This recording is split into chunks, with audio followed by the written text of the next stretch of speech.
बाद बड़ी खबर के साथ कोटा से बड़ी खबर है। वीएचपी ने शहर में जगह जगह चेतावनी बोर्ड लगाया है। गरबा पंडाल में आधार कार्ड से एंट्री करवाने की मांग है। शहर में 10 दिन तक डांडिया की धूम रहेगी। जिले में कई जगहों पर गरबा का आयोजन किया जाएगा। तो बड़ी खबर इस वक्त आपको बता रहे हैं कोटा से, जहां पर वीएचपी ने शहर में जगह जगह चेतावनी बोर्ड लगा दिए हैं। गरबा पंडाल में आधार कार्ड से एंट्री करवाने की मांग है। शहर में 10 दिन तक डांडिया की धूम रहने वाली है और जिले में कई जगहों पर गरबा का भी आयोजन होना है। ज्यादा जानकारी के लिए संवाददाता हिमांशु हमारे साथ जुड़ चुके हैं। हिमांशु, 10 दिनों तक डांडिया की धूम रहने वाली है, कहां कहां आयोजन और क्या चेतावनी बोर्ड? देखिए, विश्व हिंदू परिषद की तरफ से शहर भर के अंदर ये चेतावनी बोर्ड लगाए गए हैं, क्योंकि आज श्राद्धीय नवरात्रा की शुरुआत हुई है। नवरात्रा का पहला दिन है और इन सब के बीच में आज से ही डांडिया और गरबा के जो पंडाल है वो भी सज चुके हैं, जिनमें आज से आयोजन की शुरुआत हो जाएगी, जो कि अगले 10 दिन तक नवरात्रि के दौरान चलेंगे। शहर के अलग अलग इलाकों में बड़े पैमाने पर इनके अंदर धूम जो है वो देखने को मिलेगी। बड़े पैमाने पर अलग अलग जगह पर गरबे का आयोजन होगा और इन सब के बीच में चेतावनी बोर्ड जो है, जो विश्व हिंदू परिषद की तरफ से शहर के अलग अलग हिस्सों में अलग अलग चौराहों पर लगाए गए हैं, वो चर्चा का विषय है। बजरंग दल की तरफ से और विश्व हिंदू परिषद की तरफ से ये चेतावनी बोर्ड लगाए गए हैं सामूहिक रूप से, जिसमें सीधे तौर पर कहा गया है कि देवी माता के कार्यक्रमों में फिल्मी और अश्लील गानों का जो है वो विरोध किया जाएगा।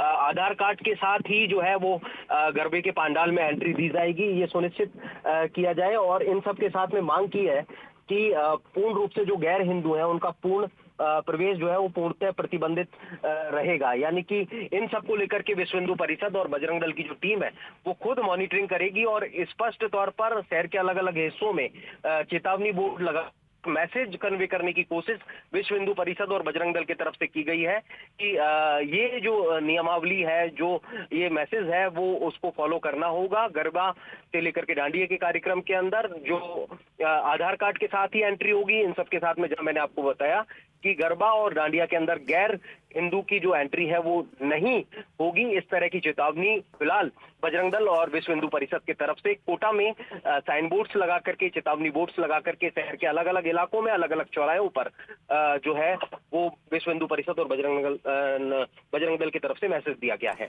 ठीक है, आप नजर बना करके रखिए। फिलहाल शुक्रिया तमाम जानकारी साझा करने के लिए।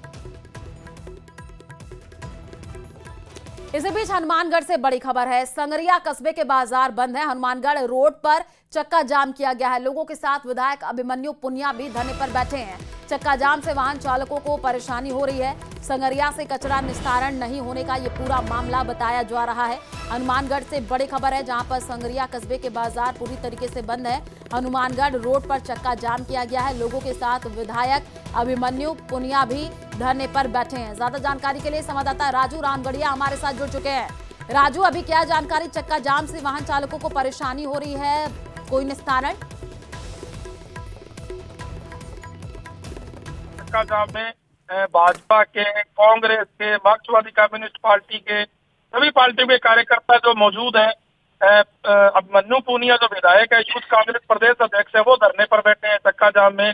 पूर्व पालिका अध्यक्ष है प्रदीप बेनीवाल, वो बैठे हैं। इन लोगों का ये कहना है कि जो पालिका अध्यक्ष सुखवीर सिद्धू है वो कोई सुनवाई नहीं कर रहे। पूरे शहर में गलियों में कचरा फैला हुआ है, जो संक्रामक बीमारियां हैं वो फैलने का खतरा बना हुआ है। काफी समय से ये लोग मांग कर रहे हैं मगर कचरा निस्तारण नहीं हो रहा।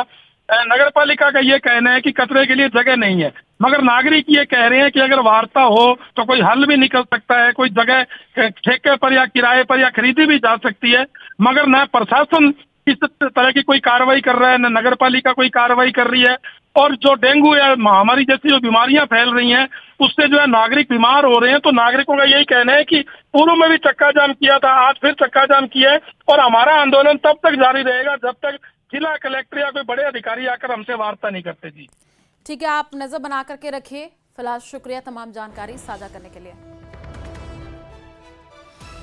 और इसी बीच बूंदी से बड़ी खबर है, जहां अलोत के नजदीक नदी में मिले गौवंश के कटे अवशेष को लेकर के हिंदू संगठन और ग्रामीण सहित गौ सेवकों में आक्रोश देखा जा रहा है। और इसी के चलते कस्बे और ग्रामीण इलाके के आधा दर्जन गांवों में प्रतिष्ठान बंद रख करके ग्रामीण उनकी गौवंश की हत्या करके अवशेष फेंकने के मामले में आरोपियों के खिलाफ कार्रवाई करने की मांग कर रहे हैं। साथ ही आरोपियों को फांसी की सजा देने और घरों पर बुलडोजर चलाने की भी मांग की जा रही है। बड़ी खबर इस वक्त बूंदी से आ रही है, जहां अलोत के नजदीक ये बाजार बंद करके किस तरीके से लोग सड़क पर इकट्ठा हो गए। ज्यादा जानकारी के लिए संवाददाता भवानी हमारे साथ जुड़ चुके हैं। भवानी, आक्रोशित लोगों ने जाम लगा करके धरना दिया है, जानकारी दीजिएगा क्या रहा पूरा मामला? बिल्कुल, देखिए इस पूरे मामले की बात करें तो गोवंश की हत्या कर उसके अवशेष जो है नदी में फेंक दिए गए थे। गौ सेवकों को जब इस पूरे मामले की जानकारी मिली तो इस पूरे मामले में हिंदू संगठन सहित गौ सेवक और ग्रामीणों में आक्रोश देखा गया। पुलिस प्रशासन द्वारा इसमें ये आश्वासन दिया गया था कि जल्दी आरोपियों की गिरफ्तारी होगी, लेकिन आरोपियों की अभी गिरफ्तारी नहीं होने के चलते हिंदू संगठन, गौ सेवक और आसपास के जो ग्रामीण हैं उनका यही कहना है कि आरोपियों की गिरफ्तारी हो और ऐसा कृत्य करने वाले, नरसंस हत्या करने वाले आरोपी जो है उनको फांसी की सजा हो। वहीं दूसरी ओर उनके घरों पे बुलडोजर भी चलाया जाए। लोगों को ये दृश्य अपने आप में भयभीत करने वाला था, क्योंकि जो बुजुर्ग थे उनसे भी हमने बात की। उन्होंने कहा कि अभी तक ऐसा मामला इस इलाके में नहीं हुआ। पहला मामला आने के बाद में हर किसी को झकझोर दिया है। ऐसे में गौ सेवक और हिंदू संगठन काफी आक्रोशित है। मौके पर प्रशासनिक अधिकारी और पुलिस के बड़े अधिकारियों को बुलाकर वार्ता करने की मांग पर अभी अड़े हुए हैं। फिलहाल बात करें तो बूंदी से दबलाना जो मार्ग है, अलोद के नजदीक जो घटना स्थल था नदी का, वहां पर टेंट लगा दिया है, सड़क पर बैठ गए हैं और जाम लगाया हुआ। 4 थाना पुलिस मौके पर मौजूद है, पुलिस का भारी बल तैनात है, लेकिन मांग पर अभी गौ सेवक, हिंदू संगठन और ग्रामीण अड़े हुए हैं कि आरोपियों की गिरफ्तारी हो। जी ठीक है, आप नजर बना करके रखिए। शुक्रिया तमाम जानकारी साझा करने के लिए।